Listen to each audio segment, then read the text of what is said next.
I felt like it needed an identity. I've been thinking about that for a while. Even like when we were talking, those first iterations of sort of designing a logo, I know I put the R&D beside each other somehow at some point. It never really worked out or felt right. The first one I tried was a little more geometric. There was like circles and triangles. It was like kind of as part of the background, because I was thinking, what kind of elements could I use to play off of sort of like circles and triangles and things like that, and and colors, really like multiple colors. And then the second one I tried to make it look like it was like a calendar square. So it was like, like RD or release date was like written, and it had like 30 or 15 or something in the top right.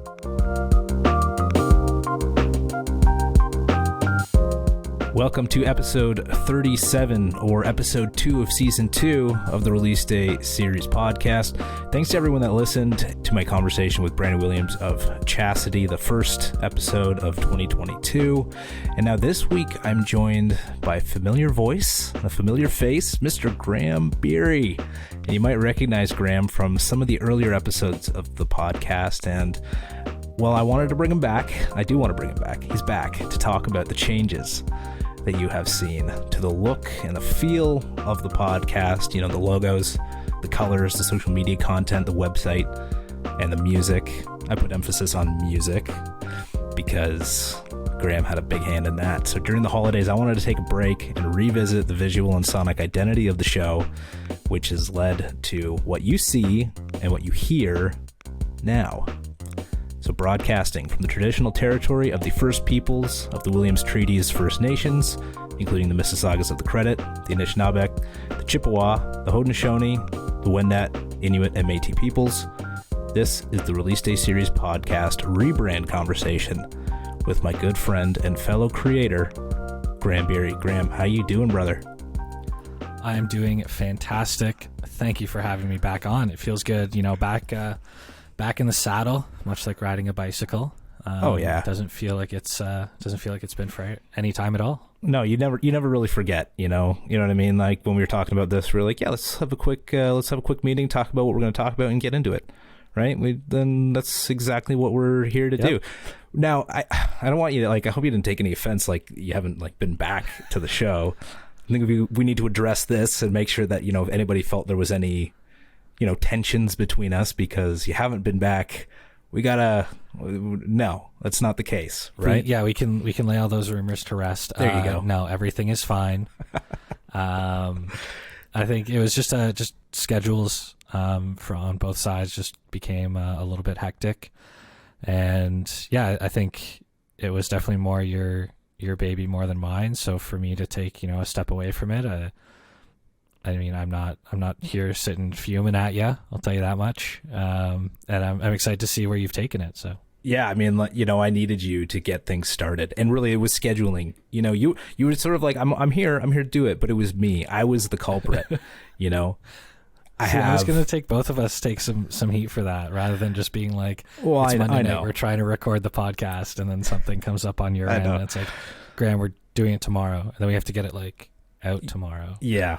So well, that was the thing, right? It was that I was getting really busy with work, family, that kind of stuff. So I wasn't really actually editing our conversations until maybe a day before it was supposed to be released. So I was like, I can't get Graham in here and spin his wheels trying to get things done, because I couldn't send you the episode until a day it was supposed to be out so you could listen to it. So it was really, it was a scheduling thing, and it was making sure that I gave you the best opportunity to prepare for an episode, because that's the last thing I want to do. So I didn't want my lack of time in getting to these to affect you and make you stress out. You know what I mean? That's what we've said about this the whole time, right? If we're feeling stressed, if we don't want to enjoy doing this, we're not going to do it, And I've never felt that way. Yeah. I know you've never felt that way, but I also didn't want to make you feel that way either. So, but I had to keep it going. We kept it going, and now we're here into season 2, year 2022.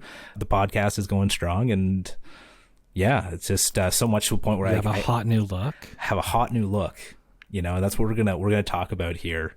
Is this hot new? Well, I shouldn't call it that. I should let somebody else call it that. So you've called it that. Thank you. I'm glad you like what you see. There you go. Yeah. We've had some feedback on it as well. So thank you to everybody that said, and reached out and really complimented the look and the logo and things like that. So yeah, I just thought it'd be cool to get you back on. We could talk a little bit about the rebrand and why it might have been needed. So yeah, when I start initially, the look was just kind of created pretty quickly back in 2020. Again, the whole idea of the podcast was, and the release day show was started during the pandemic, and thanks again to Dropout Entertainment for giving me a platform to share these artist stories. And so I was kind of like, what's music? I gotta get some music. What are the visuals for music? Let's get music on here. Let's start that way. So we had the vinyl spinning, and it was kind of this older type feel, like it was like wood, and it was just like this kind of visual thing that I kind of was like, I like this, let's go with it, let's make it look like people's records or album artwork are records on like a record table, like that's sort of where the initial idea started. Yeah, very vintage. Yeah, for sure. And we had the theme song was Evan, our friend Evan Denley. Yep. It was just like a little jam that he had. He was just kind of like fiddling. I don't even know like what he was doing, but he recorded this thing, and I heard it, and I was like, man, this sounds sweet. Can I use this for the theme song? He was like, yeah, sure.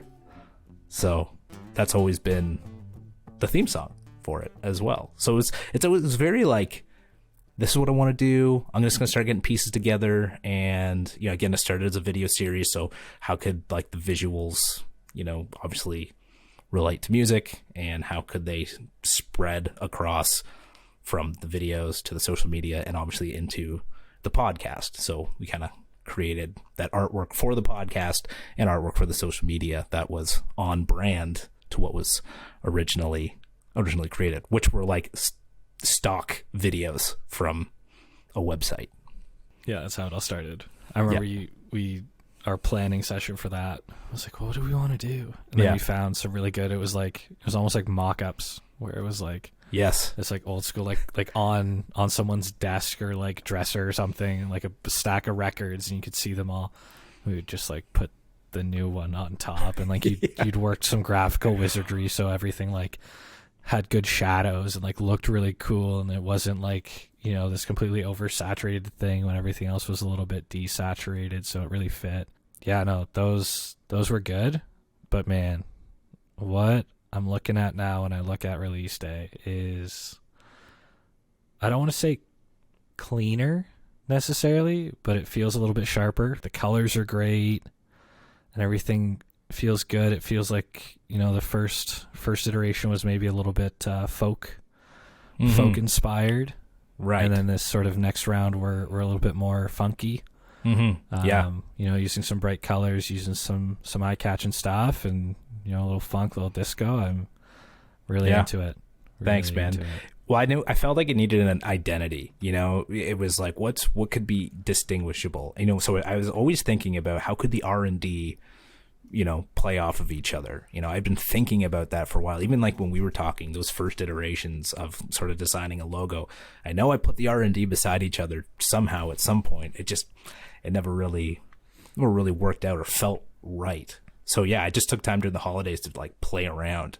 And this wasn't even the first one. The first one I tried was a little more geometric. There was like circles and triangles. It was like kind of as part of the background, because I was thinking, what kind of elements could I use to play off of in different scenarios? Like how could the social media posts play off of sort of like circles and triangles and things like that, and and colors, really like multiple colors.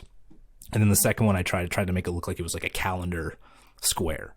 So it was like, like RD or release date was like written, and it had like 30 or 15 or something in the top right. And there was a lot going on, but it was like, yeah, it's kind of a cool idea to try and make it look like that was one thing, right?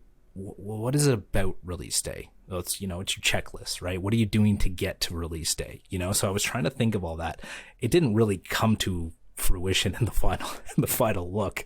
This was more like, again, a visual identity. What can be catching, what can be grabbing of the logo and like the name and things like that. So that's kind of where I settled where I did. But obviously the main logo, the release day podcast with Alex Stewart, that main logo has at least what looks like a vinyl, the artwork and the record sort of sliding out. It's the R and the D. If you didn't catch that, it's the R&D of Release Day.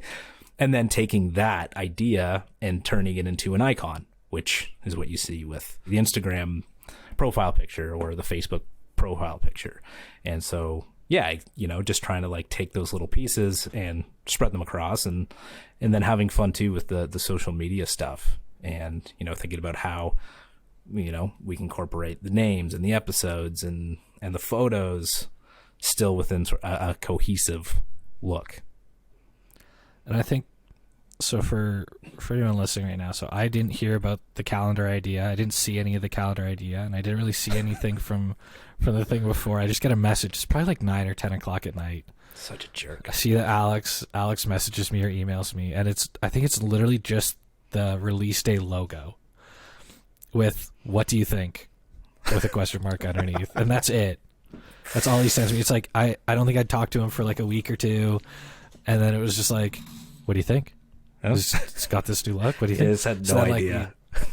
Had no idea this was coming. But then we jumped on a call and just sort of talked about it. Talked about like influences and like sort of what you were thinking, like you're saying, like just getting a visual identity of like, the blue, the yellow, and just like that RD, sort of stacking those together. And like I think I got on that call and I said basically the same thing I'm saying now, which is just like, it looks great, it looks like really strong in the way that it is, and I think what we did previously was good, but this is just heads and tails above. Yeah, thanks, man. Again, that was just starting out, and it was like I wanted to build off that last one, but I also felt it was just kind of tough, like there wasn't really anything super distinguishable. It was going to take a lot of work to try and play off of what the visual identity at the time was. And again, it's just experimenting, right? We were just trying to figure out how to make this stuff work. We've never made a podcast. We've never built a brand, things like that. And hey, like I'm not saying that like what I've done of like, I've built the brand, but like usually work with marketing companies and things like that to do that. Well, what's the purpose? Why the colors? I can tell you though why the colors. I knew I wanted something bright. I knew I wanted something that was like stand out, and obviously yellow does that. And yellow's also the color of happy, right? It's the color of happy, So I just felt like this is what I want to demonstrate too with the look and the colors. And yeah, so I sent that to you, and I was also like, look, man, I also need a new. Like we're going to need new music for this as well. You've started doing something really cool on your Instagram or just social media. I'm not sure if it's anywhere other than Instagram. But for anybody that doesn't know, you make lo-fi beats in general. But you're very, very good at coming up with beats. And like, you've got some great videos of you putting beats together and then playing along to like with the guitar or with the bass, things like that. So you started 2022 with your own challenge called the Beat Per Day Challenge. Why don't you get into that a little bit, and then we can talk about sort of where this theme song came from. Yeah, so Beat Per Day kind of started as always something that I had wanted to do. It was always in the back of my mind of like challenge myself to sit down, write something every day. This first time around, I'm doing a month, so I'm making it to the end of January, and then that's going to be sort of where I stop. If that's what I feel like, I might just continue it and see how long I can go. But that was always something that was in my mind. And then one day I was just playing around in Photoshop and Illustrator and just like messing around with stuff and just playing around. Then I came up with a logo for Beat Per Day, and I was like, okay, well, I have the logo, I have the idea. I was like, him and Han. It was December, and like the other thing that kind of got me was like looking at my own YouTube channel, which is where I do a lot of my music, is releasing it on YouTube, and then it eventually gets to streaming platforms. But looking at that, it was like November, December, we're kind of just not really doing anything. I'm not even sure how many videos I put out in December. I might have put out one, I might have put out none. So almost like a little bit of a kick in the pants for myself to just kind of, buckle down and produce something every day. Are they the greatest things ever? No. Are some of them just straight up loops from a cymatic sample pack? Of course. But it's holding yourself accountable, right? Yeah, and exactly. And it's just about putting in some work. And I don't think there's been a day where I haven't learned something or gotten quicker at something. And the whole thing is these are all made on a Teenage Engineering PO33. So I have it with me right here, this little guy. Oh, nice. It's a little calculator looking thing. Whole open back there. Show the back because you can see the batteries and everything too. I have no idea what. Yeah, you can see the batteries, the PCB. I have the case for it, but otherwise it looks like these little buttons on a circuit board. So wild. It's a lot of fun, but it does have its limitations, which is almost more fun. But because of limitations, you have to really be conscious of how is a song being put together, how is a beat being put together, what's playing, what's not playing, and then really sort of the reductive side of things and saying, like, does this song need this, right? Or if there's something that is really prominent, like a lead line, you're like, okay, I need the lead line to be in there. What can I pull out?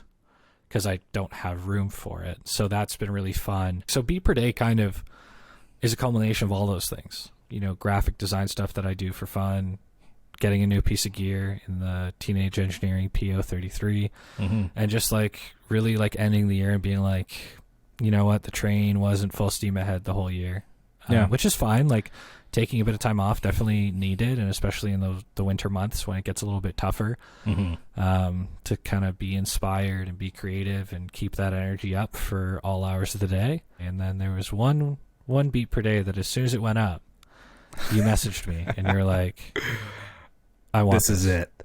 This is it. Yeah. Yeah. I think that's exactly what you said. It was just that. And that was the message. It was just replying to I guess it was a story or to the video being like, this is it. And then I was like, what do you mean? Because I'll be honest, I might have forgotten a little bit about being like, oh, yeah. Sure. Yeah. Well, I got to get Alex a theme song. I realized that too. I was like, you know what? I'm just going to keep snooping his beats per day and see if anything comes up there as well.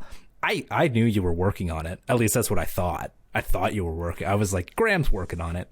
But if there's anything I see here, this could maybe make his life a little easier. So yeah, it was like you posted this and I was like, this is amazing. And it was amazing because I had my first interview of 2022 lined up and it was going out like, I don't know, maybe in a week. I hadn't had the theme music yet.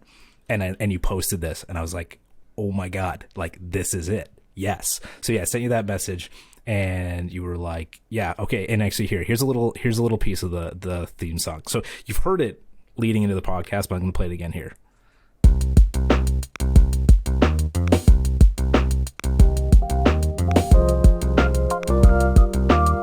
See, I heard that and I was like, oh,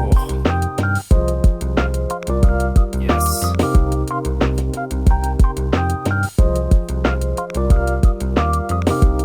So good. You can't help but groove to it, you know?